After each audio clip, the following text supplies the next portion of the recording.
Hello friends, આજની recipe તો એકદમ યુનિક છે, એટલે કે અલગ જ ટાઈપની રેસીપી છે અને એકદમ મસ્ત એવા લાડુ બનાવ્યા છે ને એ પણ વેસ્ટમાંથી બેસ્ટ.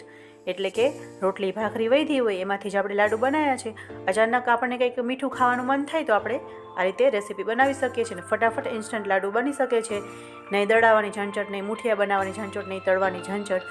માત્ર આપણે રોટલીને ક્રશ કરી લેવાની છે ને આ રીતે ફટાફટ આપણે ઇન્સ્ટન્ટ લાડુ બનાવી શકીએ છીએ. તમે જોઈ શકો છો કેટલા સરસ એવા એકદમ ઘીથી ભરપૂર લાડુ બનાવ્યા છે અને એકદમ નીતરતું ઘી એમાં એડ કર્યું છે, એટલે બહુ મસ્ત એવા પૌષ્ટિક લાડુ બન્યા છે. આટલી સરસ રેસીપી તમારે પણ જો બનાવી હોય તો મારી ચેનલને સબસ્ક્રાઈબ કરી લેજો અને લાઇક કરજો, વધુમાં વધુ શેર કરજો, એટલે આટલી સરસ એવી રેસીપી તમે પણ બનાવી શકો છો. અને એકદમ ઇન્સ્ટન્ટ લાડુ છે અને ફટાફટ બની જાય છે. મેં સાંભળ્યું છે, લોકો કહે છે યુટ્યુબ તો એક સમુદ્ર છે, તો મારી ચેનલ પણ સમુદ્રથી કાંઈ કમ નથી. મારી ચેનલમાં પણ એકદમ રેસીપીનો સમુદ્ર છે. જ્યારે સમુદ્રમાં પાણી નથી ખૂટતું એમ મારી ચેનલમાં પણ રેસીપી ક્યારેય નથી ખૂટવાની. અને આ જ રીતે હું કંઈક ને કંઈક અલગ અને નવી નવી જ રેસીપી બનાવતી જ રહીશ ને આ રીતે હું અપલોડ કરતી જ રહીશ. અને મારી જર્ની છે યુટ્યુબની હું કાયમ આ જ રીતે ચાલુ રાખીશ. ઘરમાં રહેલી હાઉસવાઈફ એટલે કે ગૃહિણી એ પણ ઘણી તાકાતવાર હોય છે, એનામાં પણ ઘણું ટેલેન્ટ હોય છે, તો આ રીતે કંઈક કરી શકે છે. રોટલી ભાખરી વધી હતી આખા દિવસની, લગ્નગાળો છે એટલે જમવાનું થાય, આપણે બહાર જવાનું તો આ બધું વૈધું હોય તો એને ફેંકી ના દેવું પડે. આ રીતે આપણે રેસીપી બનાવી છે.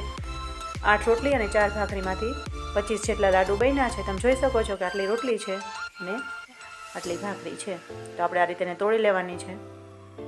તેમાંથી 25 જેટલા લાડુ બન્યા છે મીડિયમ સાઇઝના, અને તમે થોડા મોટા કરતા હોય તો 20 જેટલા લાડુ થઈ જાય છે, અને એકદમ નાની સાઇઝના કરતા હોય તો થોડા વધારે પણ થઈ શકે છે. તો આ રીતે આપણે રોટલીને તોડી લેવાની છે, એટલે આપણે એને મિક્સરમાં એકદમ સરસ એવા ક્રશ કરી શકીએ.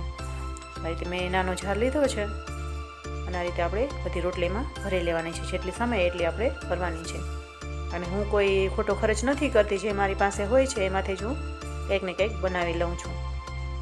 આ રીતે આપણે ચાલુ બંધ કરીને રિવર્સ સાઇઝમાં ફેરવીને આ રીતે મિક્સરમાં રોટલીને એકદમ બારીક કરી લેવાની છે.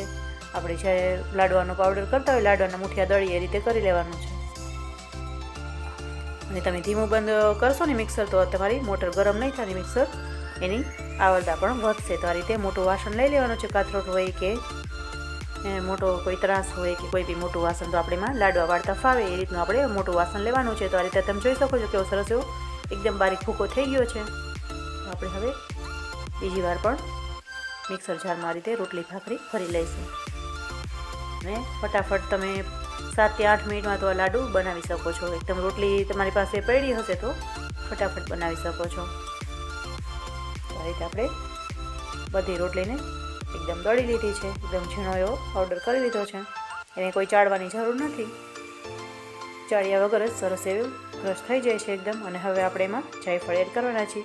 મેં અડધું જાયફળ લીધું છે. તો આ રીતે આપણે એને બારીક એવું ગ્રેટ કરી લેવાનું છે, એકદમ ઝીણું, એટલે એટલો મસ્ત સ્વાદ આવવાનો છે લાડવામાં. તો આવી રેસીપી તમે બનાવશો ત્યારે જ તમને ખ્યાલ આવશે કે કેટલું સરસ એવા લાડુ બને છે. ચૂરવાના લાડુને પણ ટક્કર મારે એવા સરસ લાડુ બને છે.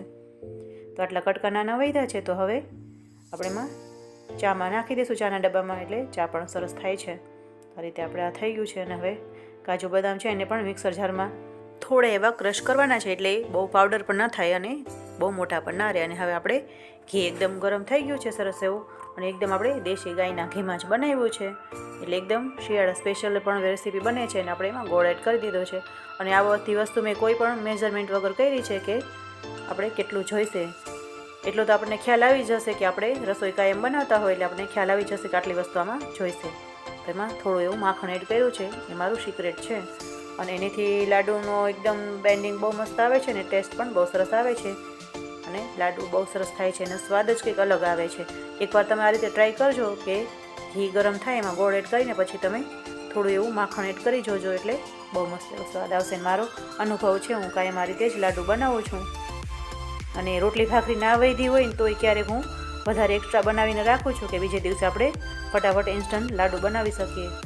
આ રીતે આપણે ગોળને થોડો મેલ્ટ કરવાનો છે, પાયો નથી કરવાનો. પાયો થઈ જશે તો આપણે લાડુ કડક થઈ જશે. આ રીતે સરસ એવો ગોળ મેલ્ટ થઈ ગયો છે અને થોડો એવા બબલ્સ આવવા દેવાના છે. પછી આપણે એમાં ફ્રેશ ક્રીમ એડ કરવાની છે, અને ફ્રેશ જ એડ કરવાની છે. 2-3 દિવસની વાસી ક્રીમ એડ કરશું તો લાડુમાં થોડી સ્મેલ આવી શકે છે. આ રીતે બધું સરસ એવું થઈ ગયું છે. તો હવે આપણે 2 થી 3 ચમચી જેટલી દળેલી ખાંડ એડ કરી છે, એટલે એકદમ સરસ એવો કલર પણ પકડે. હવે આ ગંઠોડાનો પાવડર છે અને સૂંઠ પાવડર છે અને આ કાજુ બદામ પણ મેં મિક્સરમાં થોડું ફેરવી લીધા હતા, એટલે આ રીતના બારીક એવા થઈ ગયા છે. અને હવે આપણે આ ઘી અને ગોળનો જે પાયો કહેવાય છે એ આપણે એમાં એડ કરી દઈશું. અને ઘી એક્સ્ટ્રા જ મેં એમાં એડ કર્યું છે, એટલે લાડુ ફટાફટ બની જાય અને જમવામાં પણ તમે મજા આવે. અને જે વડીલોને મોઢામાં દાંત નથી હોતા એ લોકો તો એકદમ આસાનીથી એકદમ ઇઝી જમી શકે છે. એ રીતના જે લાડુ બનાવ્યા છે.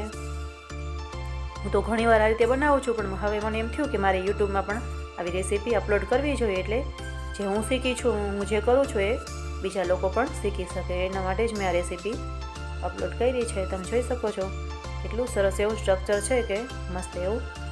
અત્યારે તો એકદમ ઘી ગરમ છે એટલે થોડું લૂઝ વધારે લાગે છે. થોડું એવું ઘી ઠંડુ થશે પછી એકદમ સરસ એનું બેન્ડિંગ આવી જશે અને એકદમ સરસ સેટ થઈ જશે. અત્યારે ગરમ ગરમ છે એટલે આપણે લાડુ પણ નહીં વાળી શકીએ, અને આ રીતે તમારે ગરમ ગરમ જમવું હોય તો પણ જમી શકો છો. લાડુ બનતા પહેલાં 2-3 લાડુનું તો છોકરાઓ ખાઈ ગયા છે. તો આ રીતે હવે થોડું ઠંડુ થયું છે એટલે તમે જોઈ શકો છો કે થોડું ઠીક પણ થઈ ગયું છે. તો આપણે લાડુ એમાંથી ફટાફટ વાળી શકીએ છીએ.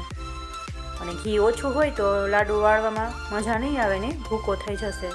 તો આ રીતે આપણે થોડું ઘી વધારે હશે તો સેહત માટે પણ સારું છે.